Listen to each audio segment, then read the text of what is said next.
नमस्ते दोस्तों, स्वागत है आपका हरियाणा तक के खास शो द गुड़गांव रिपोर्ट में और मैं हूं आपके साथ राहुल यादव। गुड़गांव की तस्वीरें आपने देखी। 2 दिन से लगातार शहर में दिक्कतें आ रही हैं। पहले जलभराव हुआ, उसके बाद ट्रैफिक जाम लगा और अब जो है वो ब्लेम गेम चल रहा है। भारतीय जनता पार्टी के जो नेता हैं उनसे सवाल पूछे गए और उन्होंने जो जवाब दिए वो बड़े हैरान करने वाले हैं। एक एक करके आपको 2 बड़े नेताओं के बयान बताऊंगा और ये भी बताऊंगा कि 2 बड़े नेता तो गायब हैं, वो कहीं हैं ही नहीं। उनकी तरफ से कोई प्रतिक्रिया अभी तक सामने नहीं आई है। सबसे पहले सामने आए मनोहर लाल खट्टर, पूर्व मुख्यमंत्री और वर्तमान में केंद्रीय मंत्री, और उनसे वो करनाल पहुंचे थे। यहां पर उनसे गुड़गांव के जलभराव को लेकर सवाल किया गया तो मनोहर लाल जी ने कह दिया कि देखिए, बारिश ज़्यादा हुई है और ऐसे में समस्या हो जाती है। लोगों को भी प्रशासन का साथ देना चाहिए। लोग आपस में गाड़ियां अड़ा देते हैं, जाम उससे भी लग जाता है। आप अपनी गाड़ी छोड़कर मेट्रो का इस्तेमाल कर सकते हैं। मैं करनाल आता हूं तो देखिए, मैं तो गाड़ी नहीं लेके आया, मैं तो ट्रेन से आता हूं। तो ये सब चीजें हमें ध्यान रखनी पड़ेगी। यानी खट्टर साहब ने जनता को एक तरीके से मोरालिटी का पाठ पढ़ा दिया, जनता के जो कर्तव्य हैं वो याद दिला दिए। लेकिन हमारा सवाल खट्टर साहब से यह है कि आप जनता को तो उसके कर्तव्यों की याद दिला रहे हैं, लेकिन जनता आपको और आपकी पार्टी के चुने हुए नुमाइंदों को बड़े लंबे समय से उनके कर्तव्यों की याद दिला रही है। वो क्यों नहीं अपने कर्तव्यों के प्रति ध्यान दे रहे? जब लगातार हम देख रहे हैं कि हर सीजन में इस तरह की समस्या गुरुग्राम में आती है, तो फिर जो चुने हुए विधायक हैं, मंत्री हैं, सांसद हैं, वो क्यों नहीं इसका निदान कर पाए? उनके कर्तव्यों पर कौन सवाल उठाएगा? खट्टर साहब से ये हमारा सीधा सवाल है कि आप जनता को दोष दे रहे हैं, लेकिन इसमें क्या उन नेताओं का दोष नहीं है, क्या आपकी पार्टी का दोष नहीं है जिससे लगातार ये गुड़गांव शहर की जनता चुन रही है? 11 साल हो गए हैं आपकी सत्ता को और अब तो मेयर भी गुरुग्राम में भारतीय जनता पार्टी का है। खट्टर साहब ने अपने बयान में यह भी कहा कि आप अपनी गाड़ी छोड़कर मेट्रो का इस्तेमाल कर सकते हैं। उन्होंने खुद का उदाहरण दिया कि कैसे वो जब करनाल या चंडीगढ़ कभी आते हैं तो बहुत से मौके ऐसे होते हैं जब वो ट्रेन का इस्तेमाल करते हैं, वो वंदे भारत का इस्तेमाल करते हैं। तो उन्होंने कहा कि मैं भी अपनी पर्सनल गाड़ी से नहीं आता हूं। लेकिन यहां पर सवाल यह है कि शायद फिर खट्टर साहब ने सिकंदरपुर मेट्रो, रैपिड मेट्रो की वो तस्वीरें नहीं देखी जहां पर लोगों की भारी भीड़ जमा थी और वो पूरा जो मेट्रो स्टेशन है वो खचाखच भर गया था। यानी वहां पर भी जगह नहीं थी और दिल्ली के कई मेट्रो स्टेशन पर भी इसी तरह का जो नजारा है वो देखने को मिला था कि लोगों ने हर संभव कोशिश की है उस जाम से बचने की, लेकिन व्यवस्था इस तरह की है कि जलभराव के बाद सड़कों पर गुड़गांव में जो 10 किलोमीटर लंबा जाम देखा, उसने हर किसी को उस महाजाम की याद दिला दी और उससे भी कोई सबक हमारे प्रशासन ने नहीं लिया। मनोहर लाल जी के बाद आते हैं गुरुग्राम के विधायक मुकेश पहलवान। मुकेश शर्मा पहली बार विधायक चुनकर आए हैं गुरुग्राम की विधानसभा सीट से और कल हमारे संवाददाता नीरज वशिष्ठ ने उनसे बातचीत की और विधायक जी निकले कल सड़कों पर फाइनली और कई इलाकों का दौरा किया, बैठकें की, जो जीएमडीए के अधिकारी हैं, एमसीजी के अधिकारी हैं, उनके साथ में, और कई इलाकों का दौरा भी किया। लेकिन मीडिया से बातचीत में हमारे संवाददाता नीरज वशिष्ठ से उन्होंने कुछ ऐसी बातें कही जिसे सुनकर शायद आप ये मानेंगे कि जनता की ही गलती है। जलभराव को देख लीजिए, चाहे ट्रैफिक जाम को देख लीजिए, इस सब के लिए गुरुग्राम की जनता दोषी है, क्योंकि गुरुग्राम के एमएलए मुकेश शर्मा ने साफ कहा है कि ट्रैफिक जाम जो है वो जलभराव से नहीं लगा है। उसके पीछे उन्होंने बड़ी वजह बताई है कि जब बारिश आती है तो बाइकर्स जो हैं वो फ्लाईओवर के नीचे अपनी जो बाइक्स है उनको खड़ी कर लेते हैं, यानी वो वहां पे भीड़ जमा कर देते हैं। इसके बाद सड़क जो है उसकी चौड़ाई कम हो जाती है, जहां से 7 गाड़ियां निकलती वहां से 1 गाड़ी निकलने लगती है और इस तरह से गुरुग्राम में जाम लगता है। साफ उन्होंने इनकार कर दिया कि इसके पीछे जलभराव कोई वजह नहीं है। दूसरी बात उन्होंने ये कही कि आदमी को थोड़ा सब्र रखना चाहिए, थोड़ी शांति रखनी चाहिए। आप बारिश के तुरंत बाद की फोटोज और वीडियोज दिखाते हैं जिससे लगता है कि शहर में बहुत ज्यादा पानी भर गया। उन्होंने कहा कि ऐसा नहीं है, कुछ घंटों बाद ही पानी निकल जाता है। यानी उन्होंने गलती जो है मीडिया की निकाल दी कि आप तुरंत तस्वीरें मत दिखाइए तुरंत बाद की या उसी समय की, और गलती जनता की निकाल दी कि भाई बाइक लेकर आप फ्लाईओवर के नीचे खड़े हो जाते हैं। उन्होंने कहा कि हमने कुछ स्पॉट्स आइडेंटिफाई कर रखे हैं, काम हो रहा है उन पर, और कह रहे हैं कि इंद्र देवता मेरे पर ज्यादा रजू हैं, ज्यादा बारिश हो रही है। इस तरह की दलीलें भी उन्होंने दी। अब ये दोनों दलीलें एक बार आप सुनिए, मनोहर लाल खट्टर को भी और गुरुग्राम के विधायक मुकेश शर्मा को भी, उसके बाद कहानी को आगे बढ़ाएंगे। अभी देख रहे हो लगातार कल जैसे बारिश आती है ना, तो व्यक्ति को थोड़ा सा शांति भी लेनी चाहिए। हमारा क्या हो रहा है, जितनी भी वीडियो आप लोग देख रहे हो ना, वो बारिश के समय की है। अब पूरे भारत में बारिश बहुत ज़्यादा है। जम्मू कश्मीर में देख लो, आप हिमाचल देख लो, पंजाब पूरे में बाढ़ आ गई। हरियाणा का कुछ हिस्सा जो बाढ़ ग्रस्त हो गया, काफ़ी गाँव वाँव आए उसमें। अब गुड़गांव में इतनी बड़ी बारिश के बावजूद भी हमें ये लगता है जैसे 2-4 घंटे में पानी निकल जाता है। कल रात्रि में ट्रैफिक जो जाम लगा, हम रात्रि के 2-3 बजे तक, ये नियम है ट्रैफिक जाम का, बारिश कारण नहीं है। मैं आपको एक वो भी बता देता हूँ उसका कारण क्या होता है। लोग अपनी बाइक के फ्लाईओवर के नीचे खड़ा कर लेते हैं और रोड की एवरेज है 7 गाड़ियां एक साथ निकलने की, और समस्या क्या आती है, सिर्फ एक गाड़ी का रास्ता रह जाता है। अब वो बेचारे बारिश से बचने के लिए व्यक्ति खड़ा तो होगा ना कहीं, तो वो अपनी गाड़ी, अपनी बाइक, अपना छोटा व्हीकल कोई भी हो, स्कूटी हो, वो खड़ा कर लेते हैं। उससे क्या होता है, जो 2-3 गाड़ियों का भी रास्ता रहता है वो भी क्लोज हो जाता है। और ये रहता है कि जब बारिश होती है तो उस टाइम पानी का एकदम पूरा वो रहता है, फ्लो रहता है पानी का। ये कारण रहा कि जब पानी भरा होगा तो एकदम से हमारे पास भी कुछ नहीं। और आज की डेट में मई से बारिश चल रही है और लगातार हाई अलर्ट पे हरियाणा भी, क्योंकि यमुना का भी हाई अलर्ट दे दिया, इधर भी। और कल तो देखो 3 घंटे 100 के मतलब मान से लगा के चले तो उसमें 138 mm की वो थी। तो उस बारिश का आइडिया लगाओ कि वो बाढ़ जैसी स्थिति हो जाती है। वर्षा कुछ ज्यादा हुई है। कल एकदम 2 घंटे की जो वर्षा हुई उसके कारण से पानी भरा है काफी, और उसके कारण से एक बार कोई ट्रैफिक जाम होता है तो कई बार तो ऐसी स्थिति बनती है कि वो जाम के लोग आपस में ही एक दूसरे के आगे जब लग जाते हैं और सड़कों को जाम करते हैं तो निकलने का रास्ता नहीं बनता है। तो इसमें तो लोगों को भी सहयोग करना चाहिए, प्रशासन को, पुलिस को भी उस विषय को ध्यान रखना चाहिए। लेकिन ऐसी जो स्थितियां बनती हैं उस समय जनता को भी समझना चाहिए कि आज हम गाड़ी को कम निकालें, और बहुत से और साधन हैं, मेट्रोज हैं, बाकी से सब हैं, और जिस काम के बिना काम चल सकता है उस काम के लिए भी हमको अपने घर से ही रह करके काम करना चाहिए।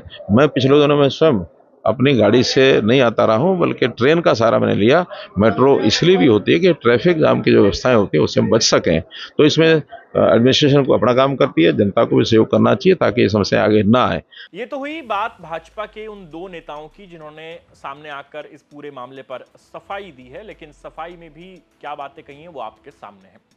अब बात करते हैं 2 और बड़े नेता हैं, राव नरबीर सिंह और राव इंद्रजीत सिंह। ये दोनों सीन से पूरी तरह गायब हैं। और लोग सवाल पूछ रहे हैं कि जब गुरुग्राम में इतना बुरा हाल है तो यहाँ के सांसद और यहाँ से जो बादशाहपुर सीट है वहां से विधायक और मंत्री, इन दोनों की क्या कोई जिम्मेदारी नहीं बनती? क्या इन्हें ग्राउंड पर नहीं आना चाहिए, या फिर इन्हें कम से कम अपने सोशल मीडिया के जरिए ही किसी तरह की कोई जानकारी, कोई पोस्ट की जानी चाहिए ताकि जनता को ये एहसास हो कि हाँ, हमारा जो नुमाइंदा है उस तक ये पीड़ा हमारी पहुंच रही है, वो देख रहा है कि हम 10-10 घंटे जाम में फंसे हुए हैं या 5 घंटे हम जाम में फंसे हुए हैं। लेकिन ये दोनों नेता सीन से पूरी तरह गायब है और बाकी के जो 2 नेता सामने आए उनकी सफाई आपने सुन ही ली है।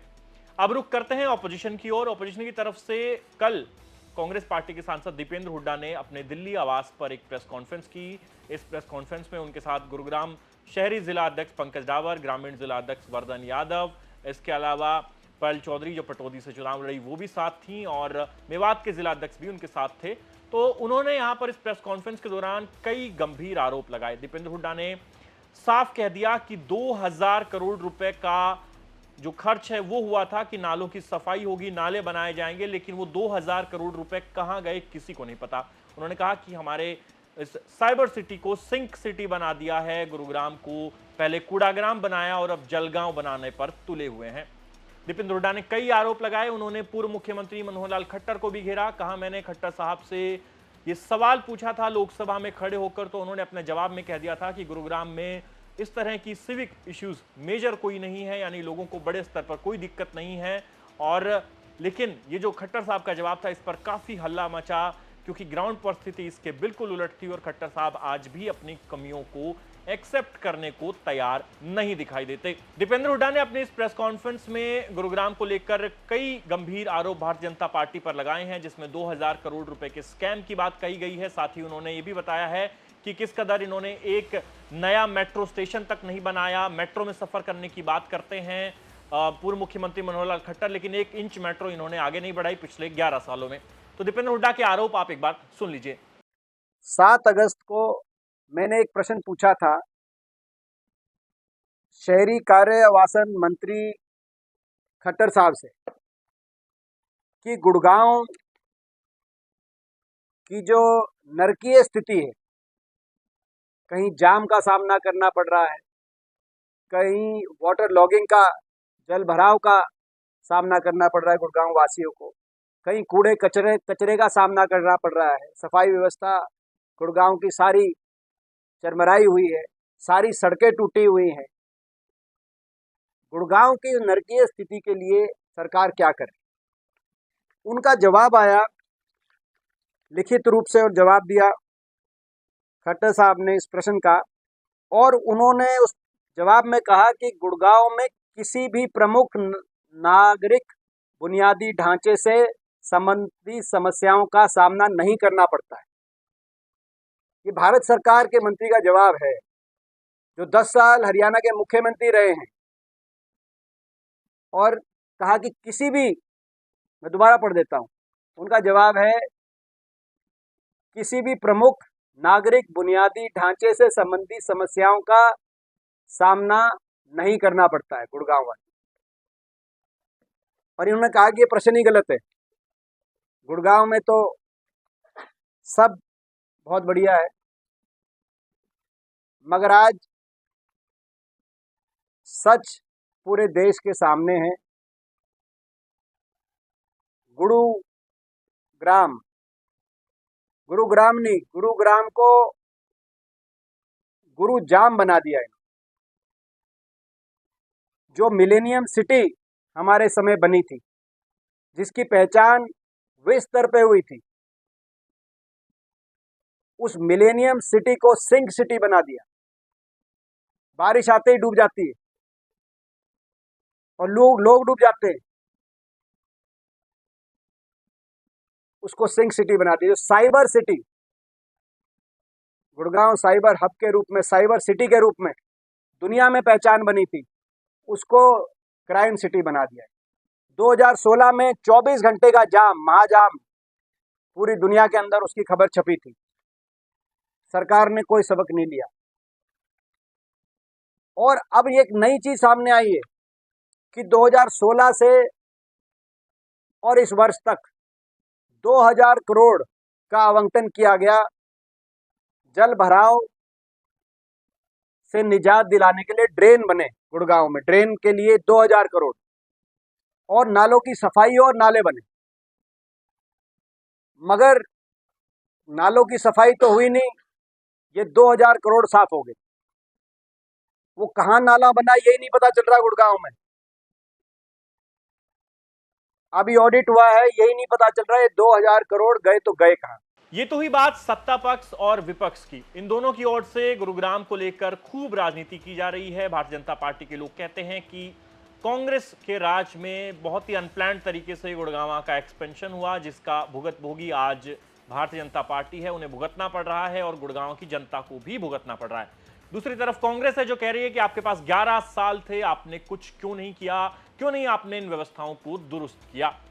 अब इसमें से आप किस तरफ है, या आपको चुनना है। क्या आप भारतीय जनता पार्टी को ब्लेम करेंगे या कांग्रेस को ब्लेम करेंगे। लेकिन सच बात तो यही है कि यदि कांग्रेस ने गड़बड़ियां की तो भाजपा को ठीक करनी चाहिए थी। 10 सालों में वो ठीक क्यों नहीं हुई, ये भी हमारा सवाल है। और आपको बता दें कि जो गुरुग्राम के अधिकारी, जिनके कंधों पर यह जिम्मेदारी है कि वो ये पूरी व्यवस्था बनाएंगे या जो भी कमियां उनको दूर करेंगे, उनसे भी हमने बात करने की कोशिश की। हमारे संवाददाता नीरज वशिष्ठ ने, जो एमसीजी के कमिश्नर हैं प्रदीप दहिया, उनसे बात की है। तो प्रदीप दहिया ने कहा है, देखिए हम कोशिश कर रहे हैं, और उन्होंने कहा कि कोशिश में कई जगह हम सफल भी हुए हैं। जो जल भराव है, यानी कि वाटर लॉगिंग की समस्या है, लेकिन फ्लडिंग नहीं हुई है। अब दहिया साहब के मुताबिक अगर फ्लडिंग होगी तो ही कोई बड़ा इशू है, वाटर लॉगिंग शायद उन्हें कोई हल्की बात लग रही है। तो वो ये कह रहे हैं कि वाटर लॉगिंग जरूर है, लेकिन फ्लडिंग का कोई मेजर इशू नहीं हुआ है। तो हमारी दहिया साहब से अपील है कि क्या आप इंतजार कर रहे हैं कि फ्लडिंग हो, उसके बाद ही आप लोग जो है पूरी तरह से अपने काम में जुटेंगे।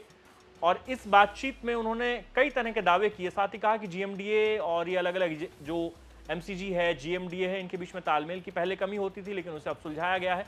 कुछ दावे वो ये भी कर रहे हैं कि हमने स्थिति को काबू किया है, लेकिन सच्चाई यही है कि ये जो अफसर हैं, इनके तमाम इंतजाम भी फेल हो रहे हैं। लेकिन फिर भी आप एक बार प्रदीप दहिया को सुनिए, जो ये कह रहे हैं कि उन्होंने क्या क्या तैयारियां की थी, बता रहे हैं कि हमने कहां कहां गुरुग्राम में सफलता पाई है जलभराव से निजात पाने में। आप क्या समझते हैं सर, लंबे समय से आप गुरुग्राम में अधिकारी रहे हैं, अब नगर निगम का दायित्व, कमिश्नर का दायित्व संभाल रहे हैं, क्या कुछ समझते हैं सर, क्या इंफ्रास्ट्रक्चर में कमी रही है गुड़गांव के अंदर जो अब तक ये जल भराव जैसी स्थिति का सामना करना पड़ता है लोगों को? पहली बात तो ये कि मैं अभी आया हूँ यहाँ पोस्टिंग मई में, उसके बाद से जैसे माननीय विधायक जी ने बताया, जो हमारे करीब 250 पॉइंट ऐसे हैं जहाँ पर वाटर लॉगिंग की समस्या होती है। पहले तो हम ये जान लें कि फ्लडिंग और वाटर लॉगिंग में फर्क है। जैसे गुड़गांव की ज्योग्राफी है, कई जगह लेवल्स का काफ़ी डिफरेंस है। अगली बात ये कि जैसे पहले होता था GMDA और MCG का कोऑर्डिनेशन के इश्यूज होते थे, वो हमारे साथ ऑफिसर्स भी हैं GMDA के, तो हम वो पानी जल्दी से जल्दी निकाल रहे हैं और इन कोऑर्डिनेशन भी GMDA होंगे। अब मैं आपको एक बात और बताना चाहूँगा, हमारे साथ पार्षद आशीष गुप्ता जी, हमारे पार्षद भी, चाहे वो सफाई की बात हो या फिर पानी निकालने वाली बात हो, हमेशा निगम प्रशासन और सारे पार्षद मिलकर हम काम कर रहे हैं। अब सोशल मीडिया पे भी देखेंगे तो लोग पॉजिटिव भी बोल रहे हैं। जैसे आपने सुमेधा शर्मा जी द ट्रिब्यून में बोला कि जी बारिश आई लेकिन एटीट्यूड अलग है MCG का। हम हर एक इशू को अटेंड कर रहे हैं, आप समझिए बात को। आपने कहा कि हिमाचल की स्थिति अलग है, यहाँ की स्थिति अलग है, आपने बिल्कुल ठीक कहा। लेकिन आप पिछले 10 साल का 15 साल का डेटा देख लीजिए। 9 जुलाई को 133 mm बारिश आई थी, अभी से पिछले 24 घंटे में 160 mm बारिश आ चुकी है। लेकिन फिर भी कल रात जो ट्रैफिक जाम लगा है वो ये देखिए गुड़गांव में क्या काफ़ी नौकरी पेशा लोग हैं और लोगों के पास गाड़ियां भी होती हैं, तो गाड़ियों में एकदम से जब छुट्टी होती है तो काफ़ी लोग आ जाते हैं रोड, और उसी टाइम पे बारिश थी। हम लोग जल्दी से जल्दी ये चाहते हैं लोग सेफली अपने घरों तक पहुंच जाएं। पानी हम निकालने लग रहे हैं और अभी भी प्रयास है, कोई ऐसी बात नहीं। मान लीजिए GMDA के रोड पे पानी है तो हम लोग अपनी टीम्स लगा दें वहाँ पे। नरसिंहपुर पर सर आपने काफी कुछ काम किया है, GMDA ने भी किया, आपने भी किया है, काफी कुछ पंप्स लगाए हैं, लेकिन वहाँ पे क्या कुछ स्थिति है? वहाँ की स्थिति ऐसी है कि नेशनल हाईवे पर भी 2.5-3 फीट पानी था कल। मैं आपको ये बात बता देता हूँ, नरसिंहपुर वाले जो पॉइंट पे है वो GMDA और NHAI का पार्ट है, वहाँ पर MCG का पार्ट नहीं है। जिला प्रशासन की ओर से वहाँ पर एक अच्छी ट्रेन खुदवाई गई थी, GMDA ने खोदी, जिसके बाद से थोड़ा वहाँ पर सोल्यूशन हुआ प्रॉब्लम का। और बेटर सॉल्यूशंस के लिए नेक्स्ट सीजन से पहले वहाँ परमानेंट सॉल्यूशंस किए जाएंगे। सुभाष चौक है, शीतला माता मंदिर है, शीतला माता मंदिर सर आस्था का केंद्र है लोगों की, वहाँ पे शर्मनाक स्थिति, 3-3, 4-4 फीट पानी, लोगों को पैदल जाना पड़ रहा है। मैं आपको बता देता हूँ, वो GMDA का रोड है और GMDA के रोड पे जो ड्रेनेज का सिस्टम है वो अभी डेवलप करने लग रहे हैं। आप समझिए, हमने ऐसे 40 पॉइंट्स ढूंढे हैं जहां पर हम नेक्स्ट अप्रैल से पहले सीवरेज और पानी की जो समस्या बिल्कुल ठीक कर देंगे। एक बात मैं आपको कहना चाहूंगा, जैसे आपने कहा सीवरेज के टेंडर नहीं हुए, आप फर्क समझिए, एक होता है ड्रेन क्लीनिंग, एक होता है सीवर क्लीनिंग। सीवर क्लीनिंग चलती है पूरे साल और जो ड्रेन क्लीनिंग का काम है वो मानसून से पहले खत्म हुआ। हमारा ड्रेन क्लीनिंग का काम जो MCG क्षेत्र का वो पूरा हो चुका है। अब की बारी जो 3 कलवर्ट पड़ती है NHAI की, GMDA ने, हमने उनसे टेकअप करके उन तीनों कलवर्ट को साफ भी कराया है। तो मैं आपको ये कहना चाहूंगा कि जल भराव की स्थिति है लेकिन कहीं पर भी फ्लडिंग वाली सिचुएशन नहीं है कहीं पर भी। तो दी गुड़गांव रिपोर्ट के आज के एपिसोड में हमने बात की गुरुग्राम शहर में जो राजनीति हो रही है, इस बारिश और जल भराव के मुद्दे को लेकर जो बातें भाजपा की ओर से कही जा रही हैं, जो कांग्रेस की ओर से कही जा रही है। साथ ही हमने कोशिश की उन अधिकारियों से भी बात करने की, वो भी आपको सुनाया है।